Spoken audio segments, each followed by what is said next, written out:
It has been and continues to be a very hard time for Central Texas. The worst began in Kerr County. Then today, Williamson, Burnett, and parts of Travis counties all getting slammed with flash flooding and heavy rainfall.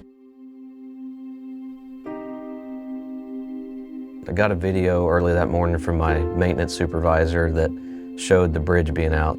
I still remember, fielding all those phone calls and really just trying to wrap my mind around the amount of devastation that we were hearing and seeing out in the field. Everyone's on high alert. They understand, the severity.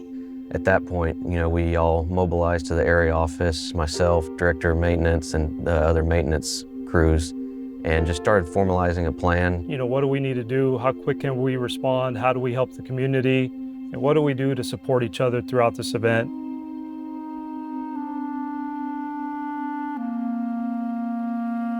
Rescue crews have been deployed to key areas including Sandy Creek, Cow Creek, and the San Gabriel River. One of our lake patrol boats is out with Parks and Wildlife searching the Cow Creek area because of the roadways have been washed away. When I arrived at Cow Creek, I was met with several of the first responders who were looking for those who had gone missing. They were out trying to find not only the folks who were missing, but some of their partners. So that really took a different perspective for me beyond just the transportation infrastructure that we were there to try to fix. But that same afternoon, we had a conference call and getting the direction from the governor's office that challenged us to get this thing rebuilt as soon as possible. I was doing some stuff with my family, got a phone call. Tucker said, at that point, I didn't know that the bridge had washed out. And so said, hey, we actually had a structure that we lost. I want to get you in this call with administration. We got to start talking about what we're going to do to rebuild it. First thing that went through my mind was knowing that we lost a bridge, right? You got to find those materials, those parts. Otherwise, we can't put it together fast. The first step that I knew I had to take was make those phone calls. One of the beautiful things about working at TxDOT is that you build a family outside of TxDOT, right? And so I've got relationships with so many of our Central Texas contractors, material providers. When I woke up the next morning, I already had 4 contacts that said, we know we have beams or we have materials at this yard of this size. Around a dozen streets remain blocked off. Some are still flooded while others are broken up into pieces. FM 1431 is still closed at Cow Creek. Today, crews are there removing debris and preparing the site for what TxDOT leaders call an expedited replacement. You think about closure for those that are impacted. A lot of that goes to just reestablishing roadways, having the ability to get their kids to school, to travel into town, go to the grocery store. We needed to do everything we could to help them restore their lives as quick as possible. We would have these kind of alignment meetings every morning, and then the teams would go off and do what they needed to, but nobody was waiting. They were doing it as soon as possible. We go into that first Monday morning meeting, and the team says, we really want what they call TX28, so they're shorter. I knew I couldn't get those, but I could get a little taller one. And my response was, if we're going to do this fast, you got to do it with the materials we got. So I go back and I ask our material supplier, whose beams are those? And that was when he told me that they were a Yoakum project. Willie called me, and it was definitely a surprise. You need what? Right? You need to do what? Based on his tone, I knew there was something serious going on because typically we tend to exchange a few jabs before we get down to business. So I told him what we were doing, the issues, the challenges we had. He, within 30 minutes, talked to his area engineer who was managing that job, figured out the schedule to determine if us taking those beams would impact their project. We felt like the need was greater versus our project where we're building, new lanes to an existing facility.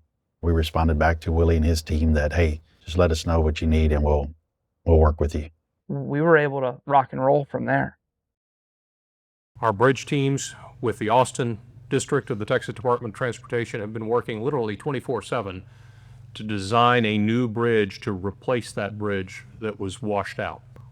We've released those bids to contractors now that we have a complete design in hand. And then after we award that contract, we will begin the process of transitioning from the debris removal contract to the construction work on the new bridge.